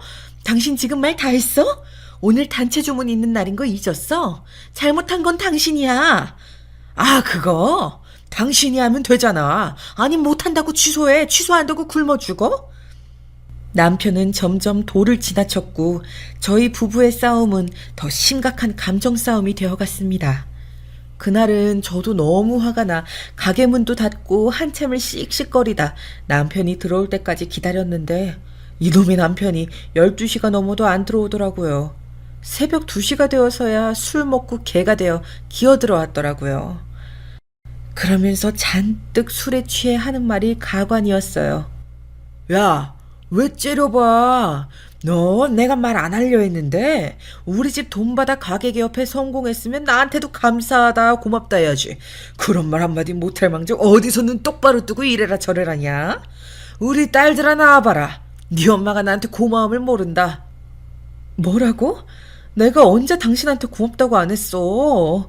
내가 시어머니께도 매주 한 번 찾아가서 집 청소해드리고 요리해드리고 오잖아. 그건 뭔데? 남편은 그런 제 말에 당연한 걸로 유세 떤다고 비웃더라고요. 그러면서 제 친정을 욕하기 시작하는데 열이 머리 꼭대기까지 올라왔어요. 너희 친정이 내 사업 자금만 대줬어도 내가 그렇게 망하진 않았어, 알아? 내가 이제 와서 하는 말이지만 가난한 네 집과 결혼했을 때부터 다 예상했어야 하는 일인데 내 인생 안 풀려서 그 개고생한 거 다 네 탓이야. 어이구 내 신세 더러운 팔자 다 너 때문에 꼬였어. 이 말을 듣자마자 순간 어찌나 화가 나던지 홧김에 냉장고에 있던 냉수를 들고 와 그대로 남편 머리에 쏟아 부어버렸습니다. 비에 쫄딱 맞은 생쥐꼴의 남편을 봐도 분이 풀리질 않더군요. 전 놀란 남편이 저를 쏘아보는 것도 보지 않고 그대로 나와 미친 여자처럼 길거리를 배회했어요. 저희 친정은 남편 말대로 참 가난했습니다. 가난하지만 저희 엄마는 한평생 구부러진 허리로 열심히 농사를 지으며 사셨고 아버지를 일찍 여인 저희를 위해 힘든 일도 마다하지 않으셨어요. 그러면서 남편에겐 우리 김서방 고생하는 거 내가 알지. 이번에 김치 담궜으니 맛있게 먹어. 김서방 좋아하는 취향으로다가 담궜어. 필요하면 얼마든지 말해 하며 항상 갖은 잔정을 주셨어요. 그런 엄마에게 저런 막말을 쏟아내는 남편이라니 원망스럽고 사람이 어떻게 저리 앞뒤가 다를 수 있을까 싶었습니다. 자기 먹고 싶은 거 있을 땐 장모님 하며 애교를 피우고 뒤에선 저런 생각을 하고 있었다니 음침하게까지 느껴졌습니다. 그리고 한편으론 경제적인 여유는 생겼는데 왜 우리 가족은 더 불행해진 건지 마음이 답답했습니다. 하루하루가 날벼락 같았어요. 그런데 그런 남편이 천천히 돌아온 건 딸들의 설득과 회유 때문이었어요. 딸들이 먼저 집안 분위기를 알아채고 그 고사리 같은 손으로 위로하려 들더라고요. 엄마, 아빠랑 내가 잘 얘기했으니까 괜찮을 거야. 아빠 나랑 게임 끊기로 약속했어. 인터넷 도박도. 이제 갓 대학교에 들어가 한참 신입생활을 즐길 나이인 딸아이가 아직도 집안에 매여 어른의 무기를 짊어지려는 것을 보니 가슴이 미어졌어요. 그런데 정말 딸아이의 방법이 먹혔는지 남편은 그 이후로 PC방에 가는 횟수를 줄여나가고 대신 반찬 가게에 나와 일을 돕더라고요. 물론 그 과정에서도 갈등은 있었지만요. 나는 하루 여기 8시간 동안 일하는 거 너무 숨 막혀. 5시간 정도만 일할 테니까 그 뒤는 당신이 책임져줘. 대신 나도 일하는 시간 동안만큼은 성실히 할게. 이 정도 되면 나도 많이 양보한 거야. 알지? 그땐 남편이 인터넷 도박을 끊고 가게에 나와주는 것만으로도 고마웠습니다. 당시 동네 주변에 반찬 가게가 하나 생기면서 마음도 긴장되던 찰나였기에 직원을 쓰기가 애매한 상황이었는데 남편이라도 있으니 그나마 다행이라고 생각했죠. 그래, 고마워 여보. 당신이 우리 딸들 생각해서라도 정신 차려준 거 고맙게 생각해. 대신 당신이 한 말은 꼭 지켜줘야 해. 알았어, 알았다고. 남편은 생색을 내는 듯 굴었지만 넘어갔어요. 그리고 저는 딸들의 권유로 남편과 부부 상담도 다니고 오랜만에 가족여행도 다니며 가족끼리의 시간을 즐겼습니다. 여유를 가져보니 지금껏 우리가 너무 돈에만 치여 살아 이런 시간이 없어 지금껏 부부관계에 소홀해졌나라는 생각이 들더라고요. 남편 역시 제천으로 떠난 가족여행에서 딸들과 함께 삼겹살도 구워 먹고 펜션 수영장에서 물도 담그고 놀면서 어떤 감정이 들었는지 문득 그날 밤 저에게 잠깐 산책을 하자고 하더군요. 남편은 한참을 망설이다 이내 주춤거리며 말을 시작했어요. 그래. 이제 당신 마음 알겠어. 그건 미안해. 내가 참 바보 같았어. 당신이 이렇게 미련한 나 데리고 살아준 것만으로도 감지덕지였는데 당신 고생 많았지? 미안해. 내가 당신 친정 두고 나쁘게 말한 것도 모두 사과할게. 진심이야. 괜찮아. 그럴 수도 있지. 반성하는 모습 보여준 것만으로도 충분해. 나 당신 믿어. 저는 믿는다는 한마디로 제 마음을 오롯이 전달했습니다. 남편도 눈물 지은 눈동자로 고개를 끄덕였고요. 그때까지 전 이 모든 것이 재앙의 전조라는 걸 알지 못했어요. 참 신기하죠? 분명 몇 가지 이상한 점들이 있었는데도 저는 저 좋을 대로만 보고 무심히 지나쳐 버렸던 겁니다. 이것이 비극의 시작이었죠. 그러던 어느 날 시어머니께서 암 말기 판정을 받았다는 소식을 듣게 되었습니다.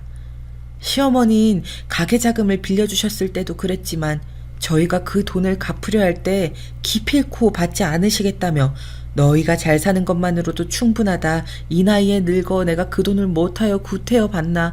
늙어서 호강은 지금도 충분히 하고 있어 하고 말씀하셨어요. 어머님, 그래도 저희 마음이 안 좋아서 그래요. 빌려주신 돈이라도 받아주세요. 어머니께 조금이라도 갚아드리고 싶어요. 아가, 너 시집와서 얼마나 고생 많았냐? 우리 못난 용길이 데리고 살아주느라 얼마나 힘들었어. 네 얼굴 까매지는 거 볼 때마다 가슴이 아팠는데 나도 내 자식이 더 소중해서 용길이 기죽을까봐 그간 제대로 말도 못하고 살았어. 아가, 너한테 항상 미안하고 고맙다고. 그때 시어머니의 말을 들으며 저도 모르게 눈물을 찔끔 했는데요. 평소 그저 웃음 많고 호탕하신 줄로만 알았던 분이 제게 처음으로 진심 어린 말씀을 토로하시는데 막 눈물이 나려 하더라고요.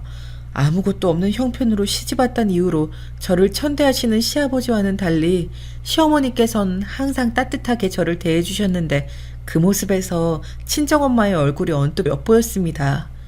어머님은 명절날에도 늘 앉아있으라고 굳은 일은 자신이 한다며 동서와 저를 아무것도 못하게 하시고 본인이 하시는 그런 좋은 분이셨어요.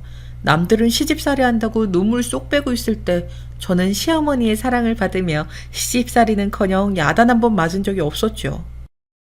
아무쪼록 그렇게 가게가 잘 되고 남편과도 잘 풀리고 난 후엔 연로하신 시어머니를 모시고 여기저기 바람도 쐬어드리며 조금이라도 효도를 해드리고 싶었습니다. 그런데 갑작스레 연락이 온 것이었지요.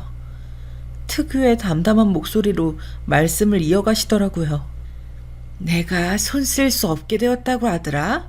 이미 암이 여러 군데 퍼져 있어서 항암 치료도 생각해 봤는데 몇 번 받아보고 힘들면 그만두려고 한다. 구태여 목숨 붙잡아봤자 고통만 더하지. 안 그러냐? 시어머님 말씀처럼 정말 몇 번 항암 치료를 받으시더니 도저히 못하시겠다 하시곤 그대로 저무는 길을 선택하셨어요. 이 정도면 살 만큼 살았다 하시면서요. 그리고는 마지막 떠나는 길에 저에게 마지막 안부 인사를 건네셨습니다. 아들이 나이가 들어도 철이 안 나 가장구실을 못하고 살아도 한 번만 봐달라면서 제겐 정말 이 고마움을 갚을 길이 없으니 죽어서라도 갚겠다는 말씀을 남기셨지요. 저는 그 말을 들으며 이제 시어머니의 임종이 다가왔다는 생각에 억장이 무너지는 슬픔을 느꼈습니다. 저희 가족 모두 그렇게 가슴 아픈 장례식을 치르는 동안에도 저는 남편보다 더 시어머니의 죽음을 슬퍼하였습니다. 그리고 일상으로 겨우 돌아왔어요. 이어나가야 할 생계가 있으니 정신을 단단하게 붙잡고 있어야겠더라고요. 시어머니가 돌아가시기 전 감사하게도 재산과 집을 처분하여 다 미리 저희 쪽으로 넘겨주셨는데 덕분에 저희는 조금 더 여유로워질 수 있었지요. 마음만 먹으면 그 돈을 쓸 수도 있었고요. 허나 저는 쉽사리 그 돈을 쓸 수가 없었습니다. 평소에도 늘 절약하시던 습관이 강했던 시어머니가 아끼고 아껴 모으신 돈일 텐데 그냥 써버린다는 게 왠지 가슴에 무언가 얹힌 것처럼 불편하더라고요. 아니야.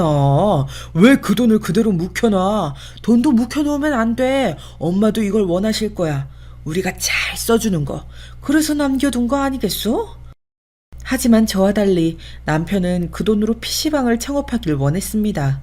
남편은 얼마나 PC방 사업이 돈이 되는지 잔뜩 침 튀겨가며 열번을 토했어요. 아빠, 근데 PC방 이 동네에 되게 많잖아요. 선영의 친구들도 이미 다니는 PC방 있던데. 아니야. 아빠한테 다 계획이 있어. 아빠는 아빠가 차린 PC방이 이 동네에서 제일 잘 되게 할 거야. 남편은 마치 반찬 가게도 자기가 주장해서 시작한 것처럼 말하며 반찬 가게도 잘 되었으니 PC방 사업도 잘 될 거라며 저를 밤낮 없이 설득했습니다. 시어머니가 남겨주신 돈이었기도 하고 그렇게까지 남편이 원하니 저도 고민이 되었어요. 여보, 내가 PC방 그냥 다니기만 한 게 아니야.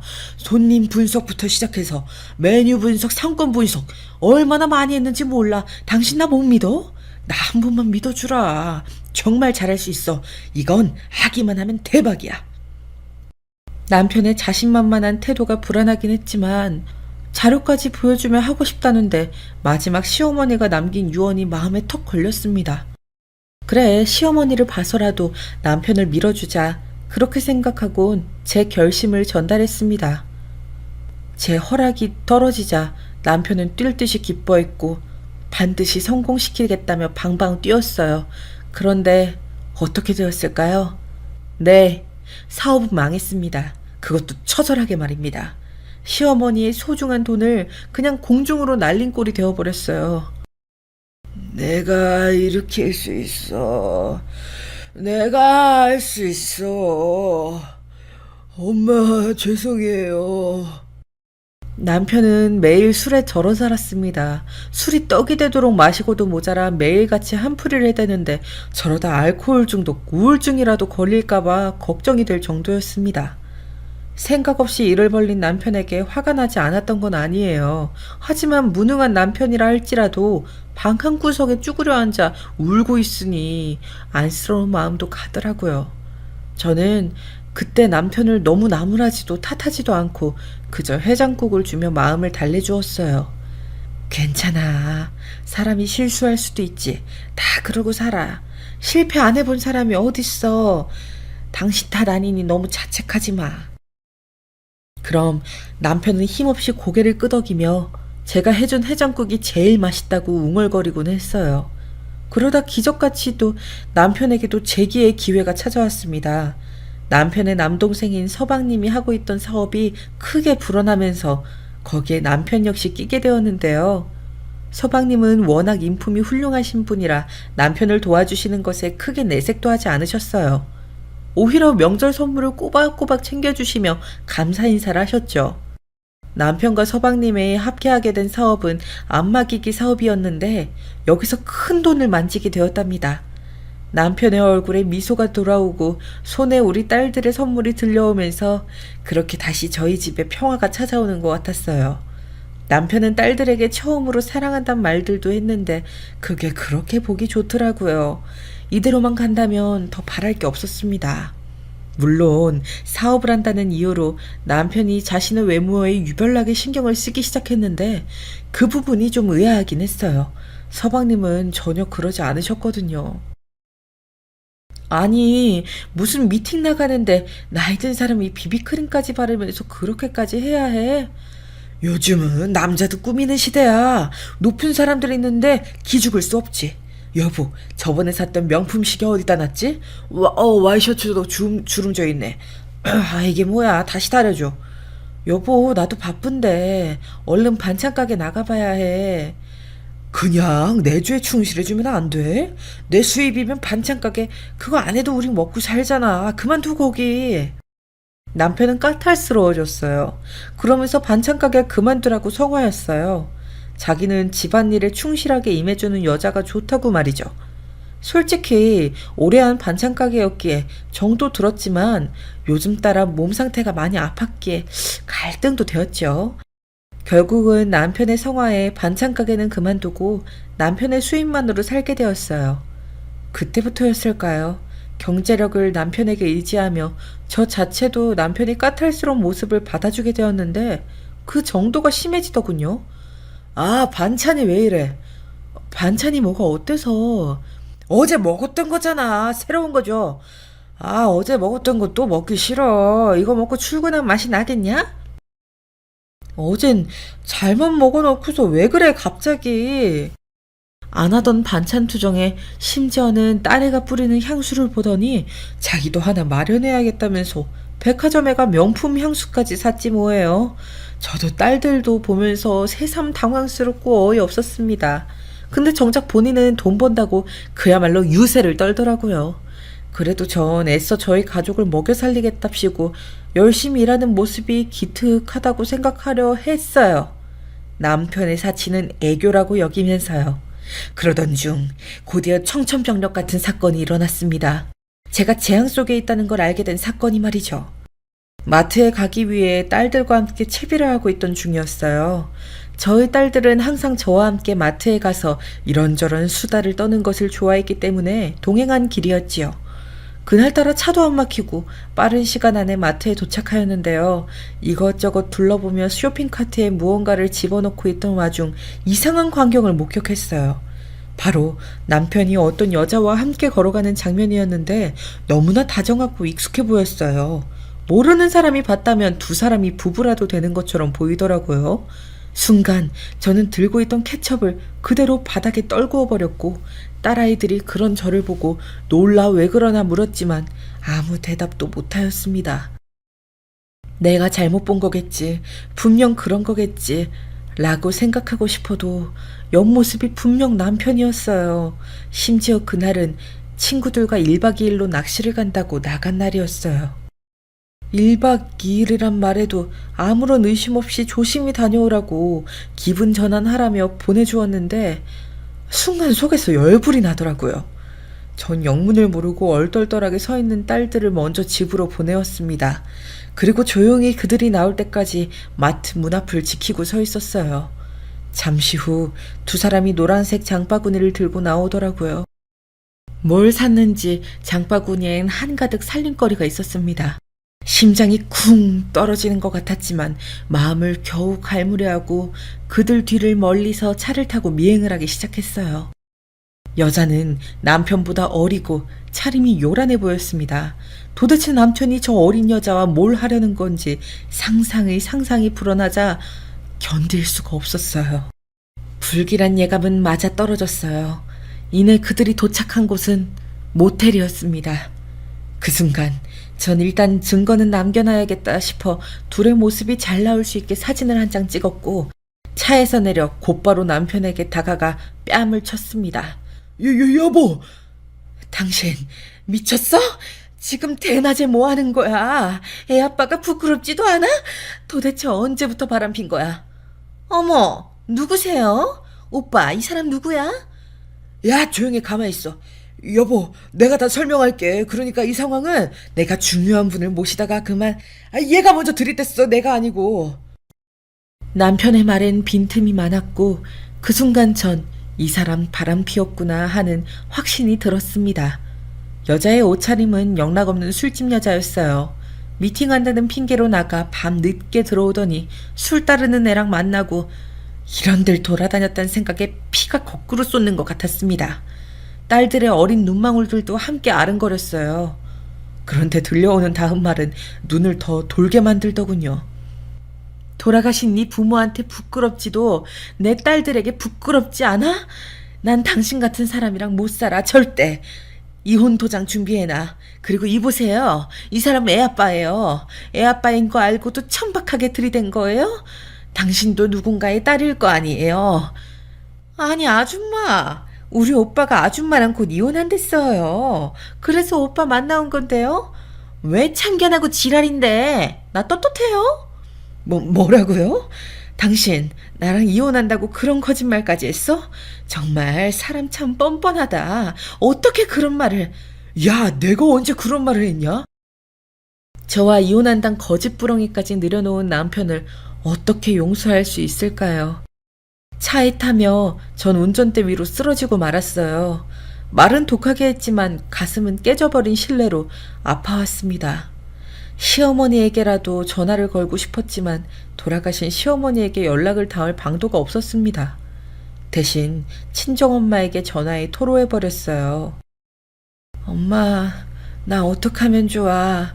글쎄 이 사람이 나를... 김서방이 왜? 김서방 무슨 일 있니? 어디 아프기라도 한 거야? 엄마는 그 와중에도 사위에게 무슨 일이 있을까봐 걱정하고 계셨어요. 그 말을 듣자 가슴이 무너져 솔직하게 제가 목격한 것들을 털어놓으며 엉엉 울음을 터뜨렸습니다.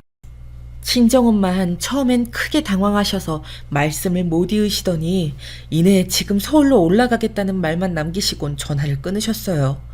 엄만 그날 저녁 바로 올라오셨고 남편은 그 앞에 무릎을 꿇고 앉게 되었습니다. 예, 제가 할 말이 없어요. 제가 죽일 놈이에요. 제가 술을 너무 먹은 나머지 그만. 근데 일 때문이에요. 남편이 늘어놓은 해명은 지지부진했어요. 엄마는 그럴수록 더 혹독하게 말로 매질을 가하셨어요. 사실 저희 아빠 역시 소시적 바람기가 다분하셨고 엄마는 그로 인해 꽤 고생하셨습니다. 밤이 늦도록 들어오지 않는 아빠를 생각하시며 현관문 쪽으로 한숨을 뱉곤 하셨지요. 그걸 보는 제 마음도 고통스러웠고요. 그러니 이 상황에서 엄마 마음이 어떨지는 감히 상상할 수도 없었어요. 남들이 여자랑 바람핀 사위 모두 흉볼 때 내 김서방만큼은 절대 그런 사람 아니라고, 사람이 순하다고 착하다고 그렇게나 동네방네 자랑하고 다녔네. 내 믿음이 그 정도였다는 거야. 근데 어떻게 사람이 그리 흉측한 짓을 저지르고 다닐 수 있나? 그것도 대낮에? 일을 하다 보니 생긴 일이에요, 장모님. 오해라고요. 몇 번을 말합니까? 자신이 죽일 놈이라며 몇 번이나 고개를 조아려도 모자랄 판에 남편은 끝까지 일 때문이라고 벅벅 우겨댔습니다. 일 때문? 장난하니? 일을 모텔에서 해? 당신 정말 돌았구나. 그래, 이거 이혼하잔 말이지? 아니, 그런 건 아니고. 갈라서게. 더 두고 볼 것도 없어. 내가 자네 같은 한심이를 집안에 들인 게 잘못이야. 사람 순박해서 좋아 보였더니 내가 호구였어. 갈라서게. 내 딸한테 내가 겪은 고통 물려주고 싶지 않아. 이혼은 안 돼요, 장모님. 남편은 찌질하게도 이혼 앞에선 작아졌어요.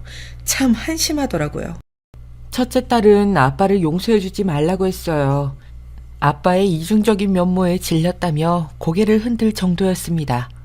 허나 저는 아직 성인이 되지 않은 둘째 딸이 마음에 걸렸습니다. 둘째 딸은 첫째와는 달리 제가 늦은 나이에 낳아 그야말로 자라지 않은 꽃잎 같은 아이인데 이혼이란 아픔을 안겨주어 혹여나 친구들의 놀림거리라도 될까봐 걱정이 되더군요. 여보, 한번 바람핀 놈은 또 핀다는 말 있는 거 알아. 근데 난 아니야. 난 죽어도 아니야. 내가 사실은 동생하고 사업을 하면서 트러블이 좀 있었어. 괜히 형으로서 자존심도 상하고 해서 최근에 술을 좀 많이 먹기 시작했는데 그러면서 실수를 한 것 같아. 친정엄마가 가고 난 후 남편은 제게 조용히 다가와 말했습니다.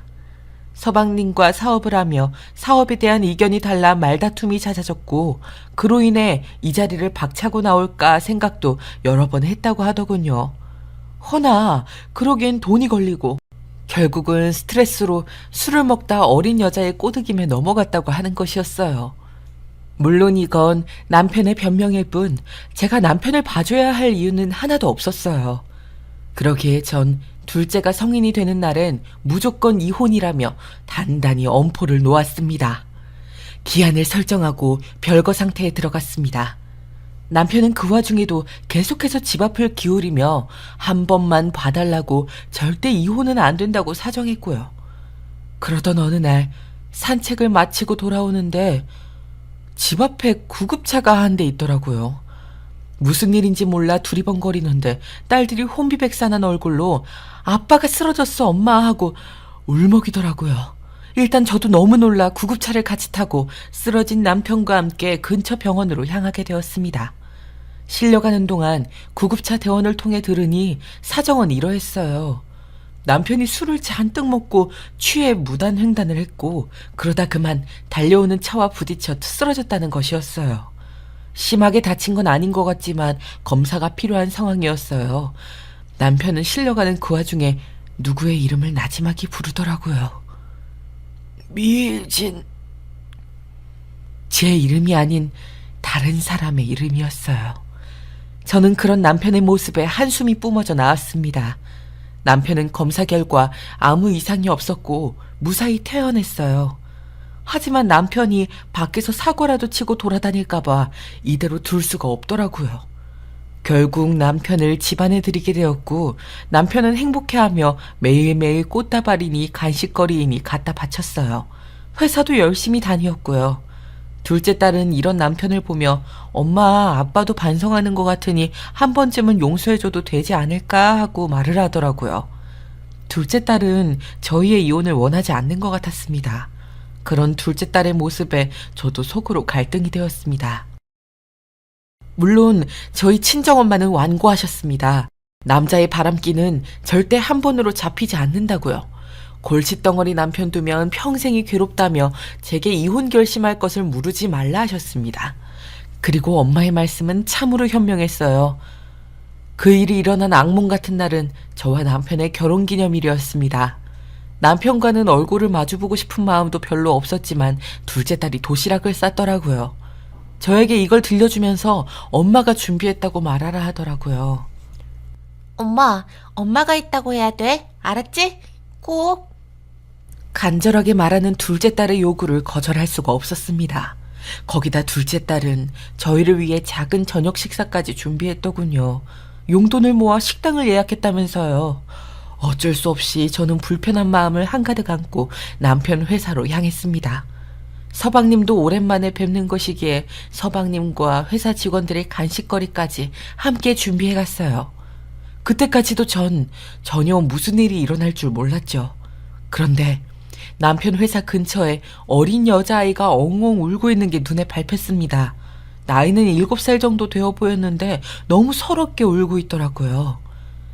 얘야, 무슨 일이니? 왜 울고 있어? 부모님은 어디 계시니? 엄마, 아빠 잃어버렸어요.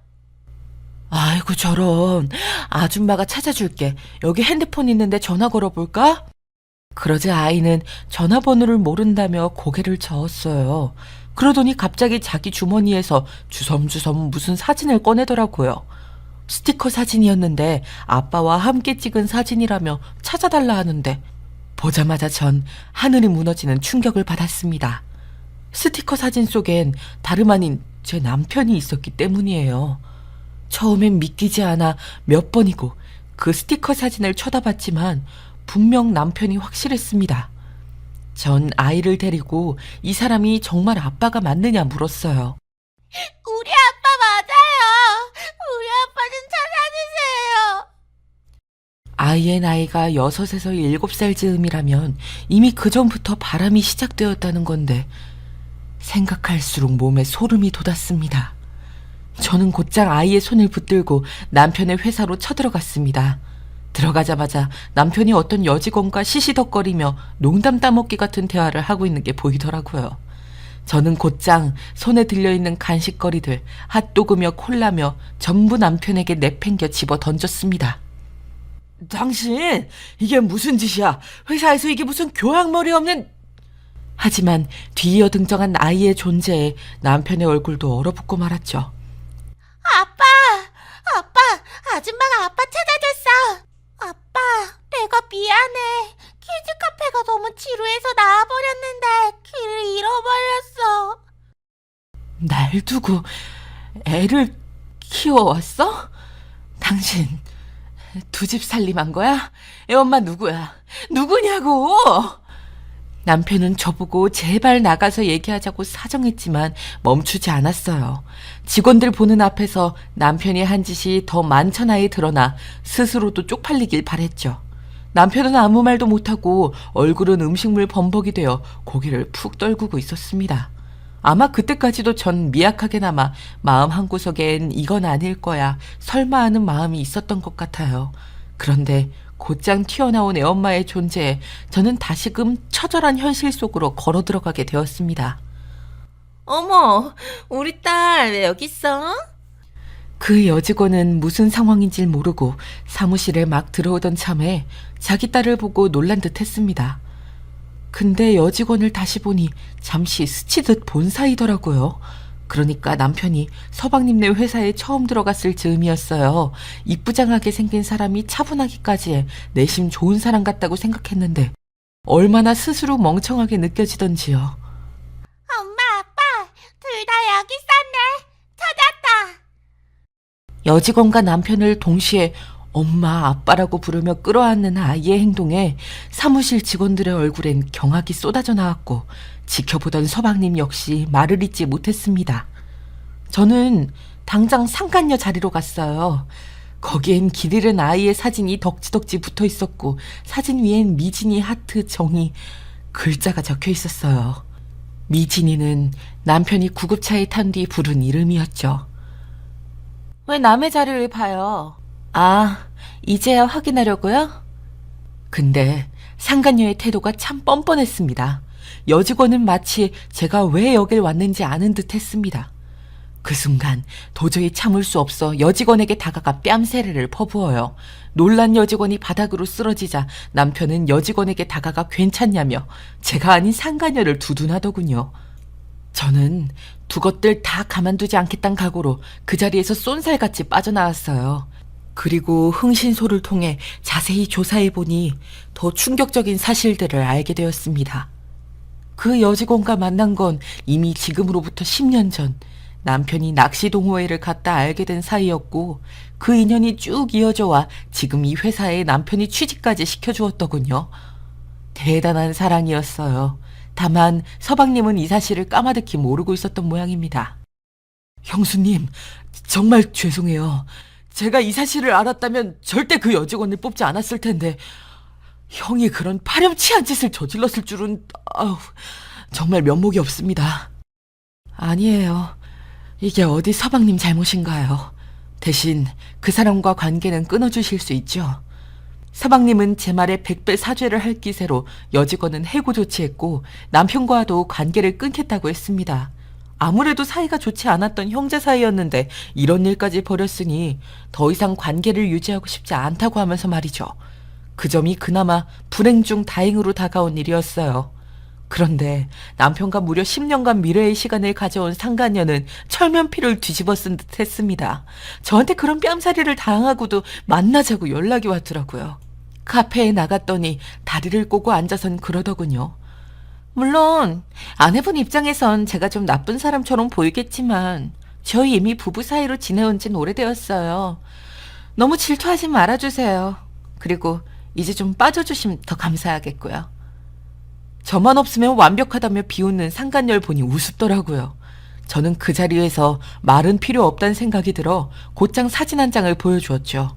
바로 예전에 남편과 어린 술집 여자가 함께 모텔로 들어가는 장면의 사진이었어요. 그 사진을 보자마자 여직원의 손이 덜덜 떨리더라고요. 보시면 알겠죠. 당신이 만나는 애아빠 인간이 아니라는 거. 지금이라도 정신 차리길 바래요. 어쨌든 당신은 가정을 파탄낸 범죄자니까. 그 후 덜덜 떠는 상간녀를 뒤로하고 남편에게 이혼장을 던졌고 위자료를 최대치로 받아내기 위한 소송 이혼에 들어갔습니다. 그리고 알리고 싶진 않았지만 이 사실들을 알게 된 저희 딸들은 이것만은 결코 두고 보지 못하겠다며 저들끼리 머리를 맞대기 시작했어요. 엄마, 나 이거 절대 못 넘어가요. 그동안은 아빠 불쌍하고 한심해서 동정표 던지는 거 받아주고 있었는데 알고 보니까 우리 다 속이고 뒤에선 딴 주머니 차고 있었던 거지. 그게 아닌 뭐예요? 맞아. 엄마, 나 후회해요. 엄마한테 아빠 봐달라고 한 거. 내가 그런 말만 안 했어도 엄마가 그런 일을 겪진 않았을 텐데 다 내 탓인 것 같아. 둘째 딸은 심지어 자책까지 했어요. 그러면서 딸들은 저를 대신하여 아빠를 이대로 두어서는 안 된다며 글을 올리기 시작했답니다. 저는 잘 모르지만 인터넷 카페에 이런 사람들을 고발하는 사이트가 있나 봐요. 거기에 장문의 글을 남겼더군요. 저희 아빠를 고발합니다. 저희 아빠는 지난 오랜 시간 동안 저와 엄마를 속여오는 파렴치한 짓을 저질렀습니다. 땡땡 회사에 다녔고 저희 모녀는 아빠 한 사람으로 인해 완전히 엉망진창의 삶을 살고 있습니다. 특히 저희 엄마는 우울증으로 아무것도 먹지 못하고 계세요. 제발 저희 아빠 같은 사람 사회생활 못하게 해주세요. 이 글을 쓴 사람은 둘째 딸이었어요. 딸은 울먹이며 미리 아빠의 본색을 알았더라면 그러지 않았을 거라고 하더군요. 전 그런 딸아이를 안아주며 네 잘못이 아니니 잘 극복해보잔 말로 다독였던 것 같아요. 그런데 간신히 마음을 추스려가고 있던 저희 모녀를 망가뜨린 건 남편이었습니다. 뒤이어 더 경악스러운 일이 일어났습니다. 남편이 집에 쳐들어온 것이었지요. 딸들이 다 보는 앞에서요. 당신 소송이혼 그거 내가 한 푼이라도 줄 줄 알아? 절대 못 줘. 내가 선임한 변호사가 어디 변호사인지 알기나 해? 지금까지 내가 벌어다 준 돈으로 반찬 가게 그만두고 살았으면 사람이 염치가 있지. 뻔뻔하게 무슨 소송이혼이야? 뻔뻔? 그 전에 당신 사업 망해 빚지고 도망 다닐 때마다 받아준 건 생각 못해? 나 아니었으면 누가 너랑 살아줬겠니? 그땐 고맙다고 하더니 이젠 말이 바뀌니? 짐승도 은혜는 아는데 넌 짐승만도 못한 놈이구나. 여기서 더 찌질하게 굴지 말고 꺼져. 지금 돈 없어서 이러는 거 다 아니까. 서방님과 연줄 끊기니까 여기다 개두고 괜히 비비적거리는 거잖아. 네가 무슨 변호사를 사 돈도 없으면서. 애들 키고 돈 내놓아야 하는 상황 되니 그 한 푼 주기가 아까웠던 거지요. 비밀을 들키기 전까지 술에 취해 울면서 자길 받아달라 거짓 연기까지 했던 사람이 이젠 이혼할 상황이 되니 칼같이 다른 모습을 보이는 것이 무섭도록 소름이 끼치더군요. 그런데 이미 남편이 상간녀에게 버림받고 돈줄 끊긴 건 다 알고 있는 사실이었어요. 그러면서도 저런 허세를 떨다니 사람 절대 안 바뀌겠구나 싶더라고요. 거기다 저희 딸들의 행동이 꽤 용감했는데요. 갑자기 첫째 딸은 파리채를, 둘째 딸은 배드민턴채를 가져오더니 제 아빠의 등부터 시작해서 얼굴까지 정신없이 후드려치기 시작하더라고요. 남편이 아프다며 소리를 질러도 소용이 없었어요. 아무리 남자라지만 이미 나이 들 대로 나이 든 자기 아빠를 가뿐히 제압하더라고요. 사실 저희 딸들 운동을 해서 꽤나 체격이나 힘이 좋았거든요. 거기다 그간에 눌러왔던 분노도 엄청났겠지요. 저 역시 합류를 해서 다시금 경고장을 날렸습니다. 한 번만 내 집에 발을 들였다간 가만두지 않겠다고요. 제 말에 위협을 느꼈는지 그놈은 슬그머니 주랭랑을 쳐댔습니다. 그 꼴을 보니 어찌나 우습든지. 저런 인간을 남편이랍시고 데리고 살았던 세월이 참으로 후회스러웠습니다. 그래도 전 오늘을 무사히 다행히 잘 살아가고 있습니다. 사랑스러운 두 딸들과 함께요. 왜냐하면 이혼 소송도 승소하여 잘 끝났고 다시 반찬 가게를 오픈하여 딸들과 함께 운영하고 있거든요. 우리 첫째 딸 결혼도 시켰고요. 다소 힘들고 어려운 시기였지만 인생의 쓰레기 한 명을 걸러냈다고 생각하며 긍정의 힘으로 극복해보려 합니다. 딸들이 있기에 외롭지 않은 나날입니다. 여러분들도 제 이야기를 듣고 힘내셨으면 좋겠어요. 그럼 이제 마무리할게요.